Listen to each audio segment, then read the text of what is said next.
Welcome to this second episode of this cycle of podcasts dedicated to service fields. And this month, in the sign of Taurus, we will be focusing on our capacities of true observation and the recognition of reality. Last month, we focused on the dynamic and energetic sign of Aries and the field of politics. And now we come to the sensual and spiritual path of Taurus. Taurus is an intriguing sign because it is one of the most spiritually enlightening signs of all.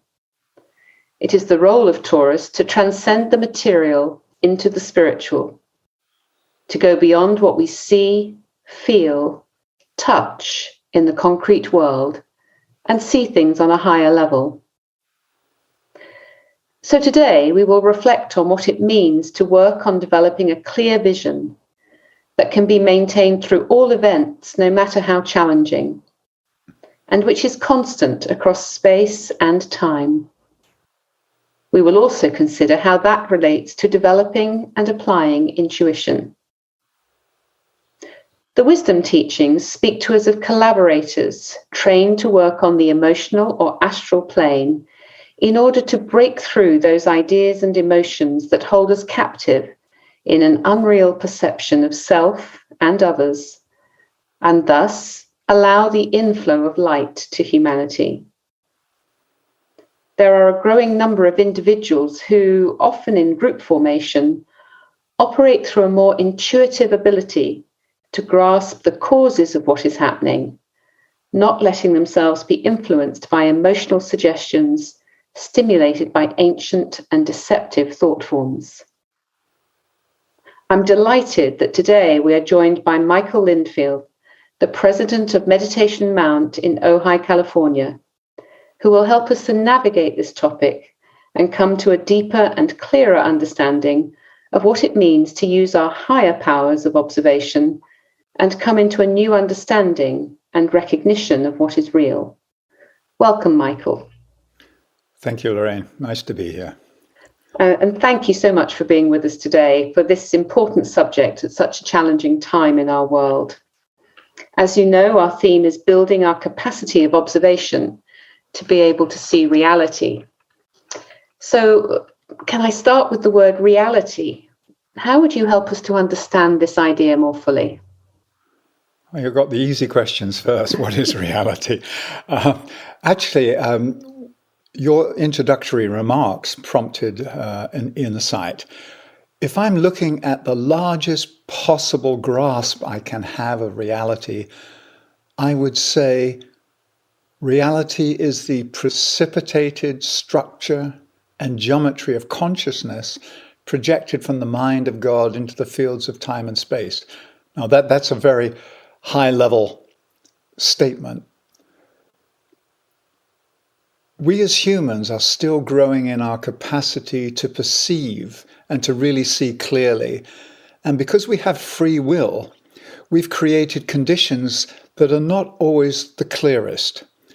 And one of the spiritual maxims that we're very aware of is that energy follows thought, that we create our own realities based on our conditioning, based on our perceptions and beliefs of the world. So our world is colored by our biases and prejudices. And I was thinking, it's like a lot of young people now who spend many, many hours inside of video games. You could say that our modern day society does resemble like a giant video game that we've programmed ourselves. And then in recent years, those of us who've been to the movies are sort of amazed by the special effects, because you see on the screen something that isn't real, but they've managed to create this reality through computer-generated images, CGI. I think what we have in our world at the moment, in the big game of life that all of us are playing inside, our reality is often created by what I would say astral or emotionally generated images. So they are the projections from our own desires. They are the projections of our best ability to be clear, which in fact is a distortion. And so what we've created around us is not the clearest environment.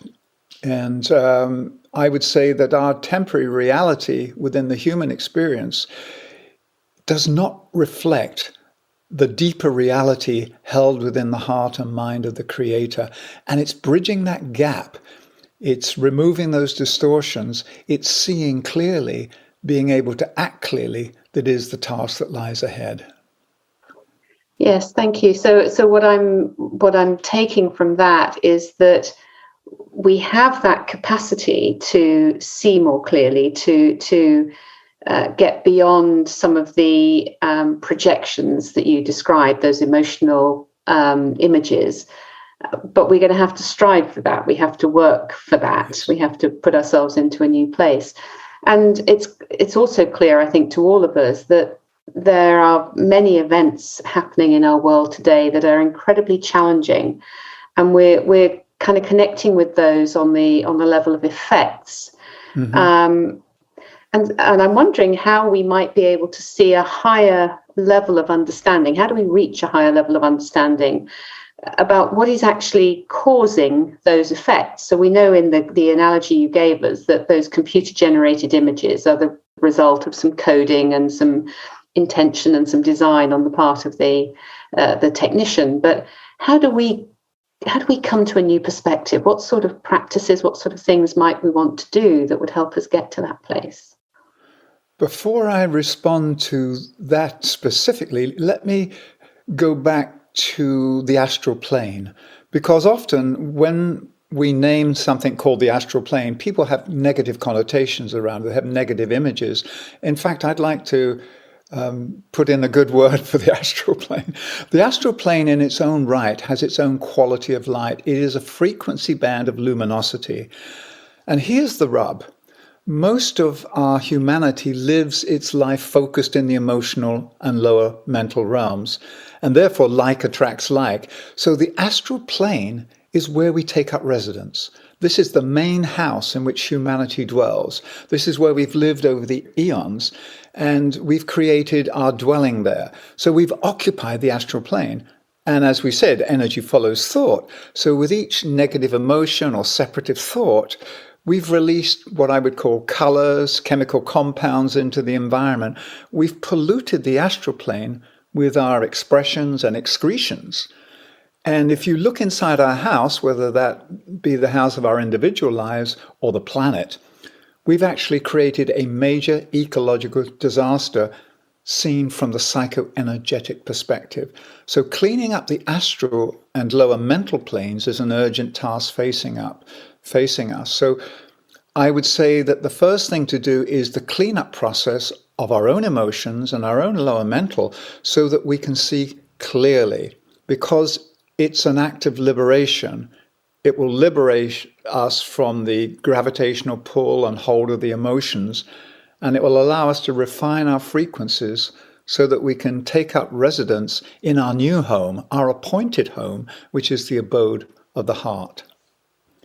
That's interesting, because what's coming to mind as you're speaking is almost this idea of a magnet, that we're attracting more of the same if we stay in the same place of this kind of perhaps more distorted emotional space. And so as we look at the news on any given day, we can see those events as reinforcing our worldview on an emotional level and feel that pain and so on. Yes. Or as we clean up our act, as you described it, we may start to see something higher, something new, something different, not because the events are right, but because there's a new pattern somewhere in that. Yes. I also want to make a distinction between feeling and emotions. Mm. Because feeling is this sensitivity you talk about, that we can be in touch with the world. That was something that you named in the introduction there. It helps us to be in touch with the world. If I'm in touch with the world and then suddenly something unresolved and unredeemed from my past gets triggered emotionally, I immediately have an emotional overlay and my feelings become really expressions of an emotional pattern. If we can work through our emotional addiction And if we can liberate ourselves from the astral plane or from the emotional magnet that is binding us to Earth, we will then have a pure feeling body that can sense and touch, but not get triggered and held in place on the earth. So this is the liberation. This is what the Tibetan teacher talks about, freeing the prisoners of the planet. And another image came to mind as you were speaking. I was thinking of Agni Yoga, the Agni Yoga teachings. And I came across a passage there a couple of years ago where it said, well, here in the ashram, here where we dwell in the abode of the masters, we have feelings. Feelings give richness. They are the memories we have of our work together over many lifetimes. They add color and richness. They're different from emotional attachment.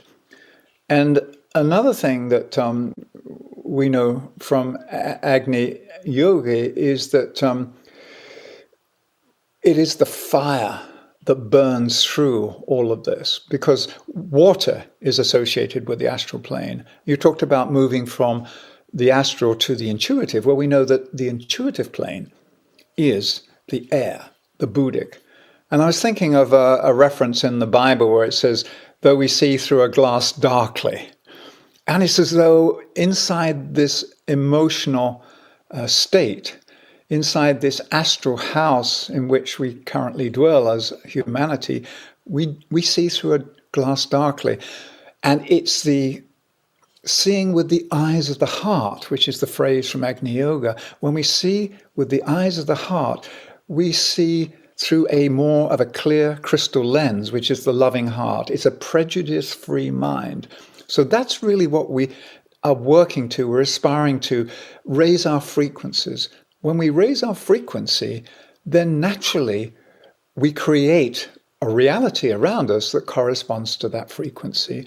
And the closer we come to the frequency that is held in the heart and mind of God, the Creator, the closer we come to creating reality, heaven on earth, and raising earth to heaven.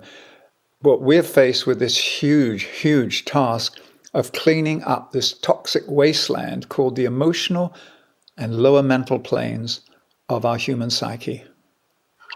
Well, and I think what we're seeing at this point in time is a lot of that unpleasant, that's too mild a word, but that some of those extreme impacts that I guess in many ways are healthily being viewed and giving us the opportunity to clean them. But it does feel like a really difficult time in human evolution, I think, for many people. Yes. And as we separate feeling from emotion, but you know, even the most developed or strong amongst us might be forgiven for thinking this is a really, really tough time that we're living through at the moment. How can we be more useful in these times, even allowing for the fact that we've got our own cleanup to do, but this larger cleanup can feel really overwhelming at times? We have to start with the personal cleanup, because that creates a space in which we can stand more clearly and more securely to do the work. To the degree that I am free from emotional triggering, then I can stand in the world, I can register the pain and the suffering, but it doesn't throw me off center. What it does, it opens my heart, it expands my capacity to embrace. They say that one can truly only love until the heart is broken. Mm-hmm. And I believe our collective heart of humanity at the moment is being broken. It's incredibly painful. And yet we're seeing signs of love, compassion, just flowing out from people. At the same time as we are just wondering, what's going on? How do we stop this? It seems though it's almost an impossible task to stop. So the first thing for us to do is to stop ourselves, enter the silence, enter the stillness, take a good look at our interior world, see what needs addressing, see what needs cleaning up, and then step in as a compassionate warrior and join with others as a force for good and do whatever we can. The tricky thing, you said that the emotional plane is very tricky. It sort of pulls people down. It's like quicksand. The other tricky plane is the lower mental, the plane of beliefs.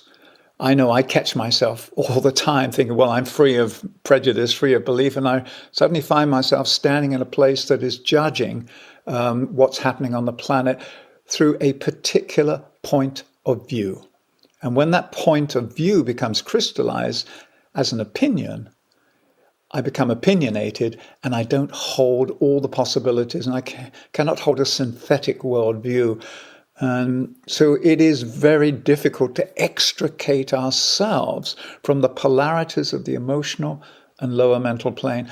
And that is the task. And that's where we're caught in as a society at the moment. We see the polarization. There's religious, there's political, there's every possible variation on the theme.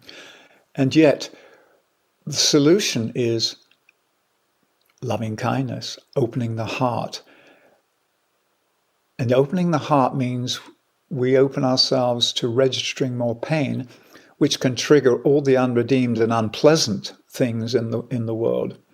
And yet, at some point, we have to face that personal shadow, because at the moment, we are facing the collective shadow.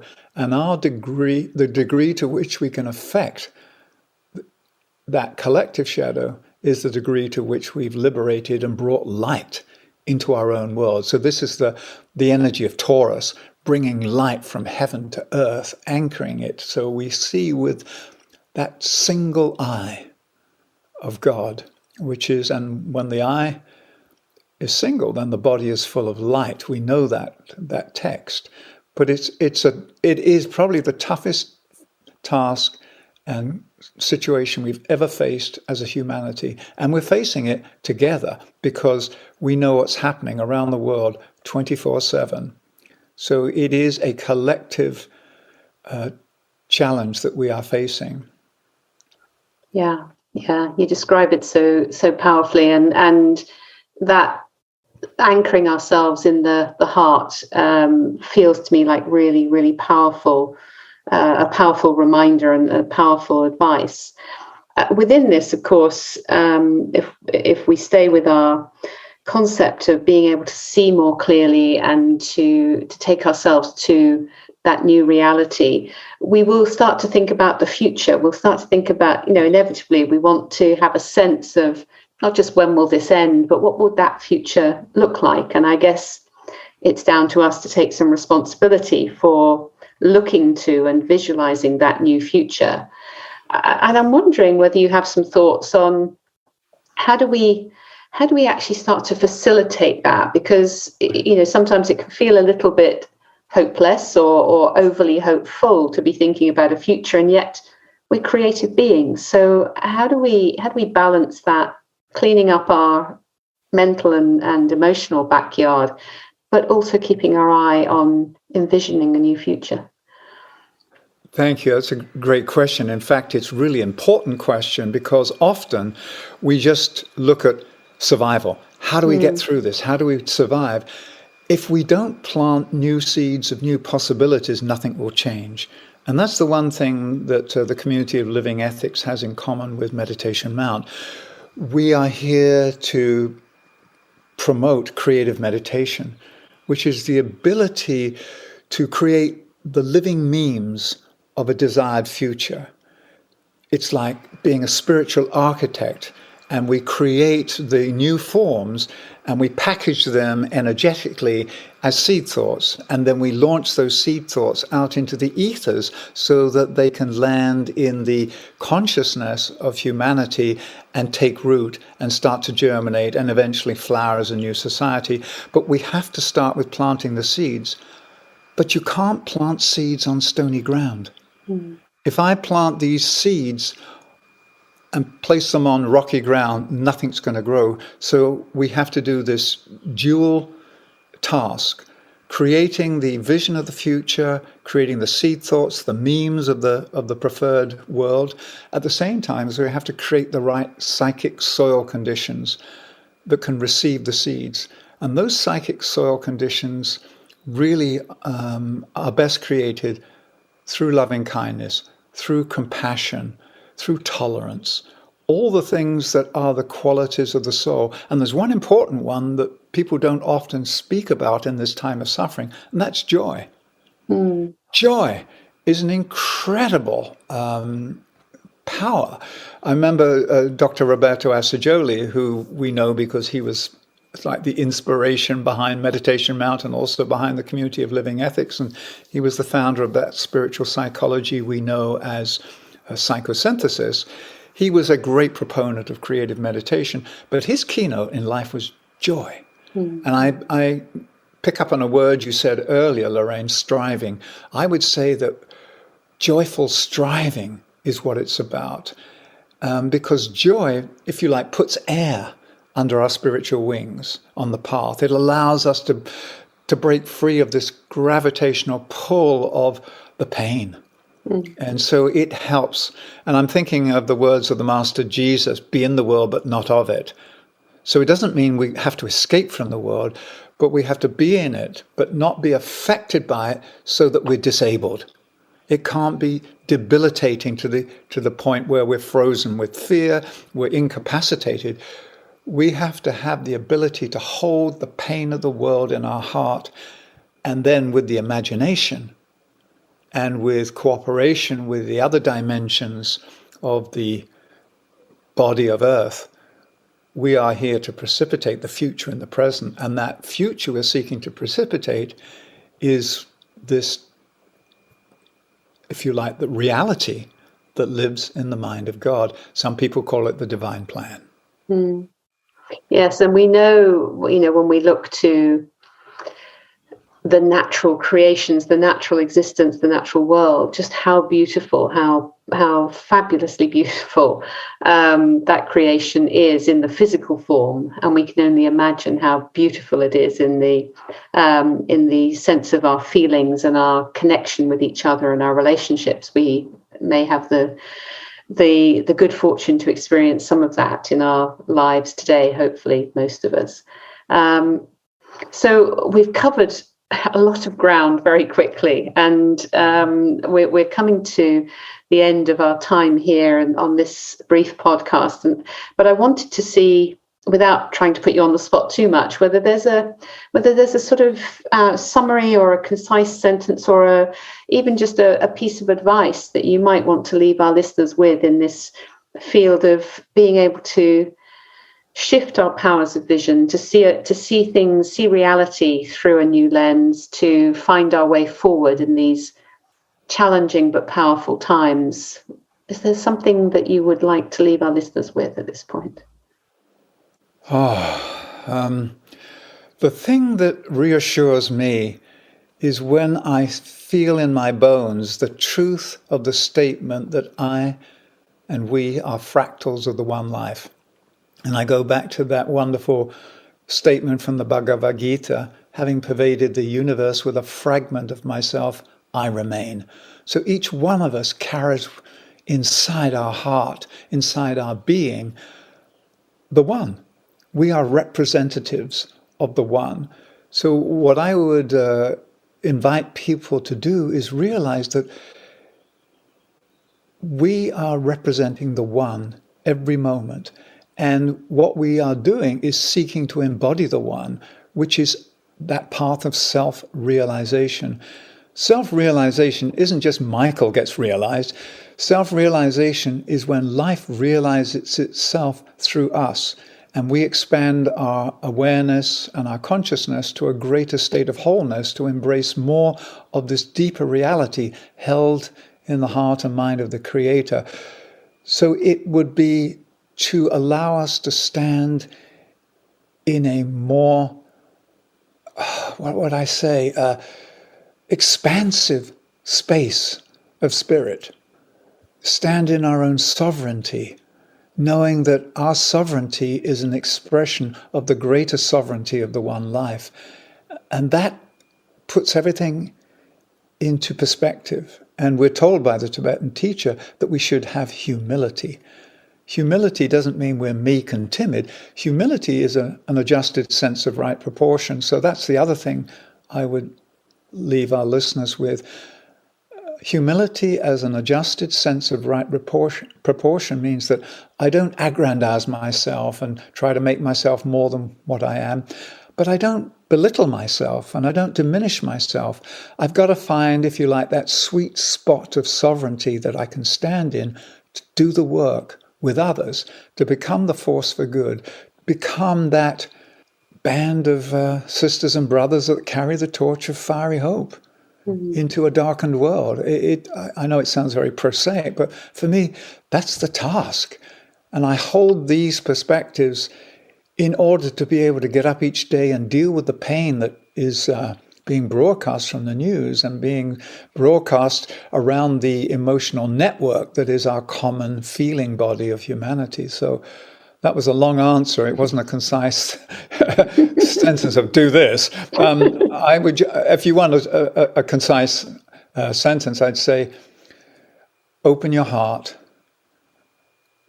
receive the love of the one life, and allow that love to flow to others and become part of this great chain of blessing, the great circulation of the one thing that you can count on in life, which is the presence of love, because that is the reason, the pre-existing condition that gave birth to everything. At the heart of who we are, our essence is love, but that love needs to be born, and it's born in the cave of the human heart. Thank you, Michael. Beautiful. And through that love, we are able to see more clearly and connect with the true reality of what life is through us and in us. Yes. Instead of living a light-hearted existence, which can seem frivolous, we now live a heart-lighted existence, which sees clearly and holds everything in love. Wonderful. Thank you. Well, this has been very powerful and I hope very insightful for our listeners. And I thank you very much for joining us today, Michael. I'm sure we'll be connecting back with you at some later stage in the cycle of our podcast. But for now, I'd like to thank you very much. Thank our listeners for taking time to be with us. And we look forward to joining you for the next podcast in the next month. But for now, goodbye. Thank you.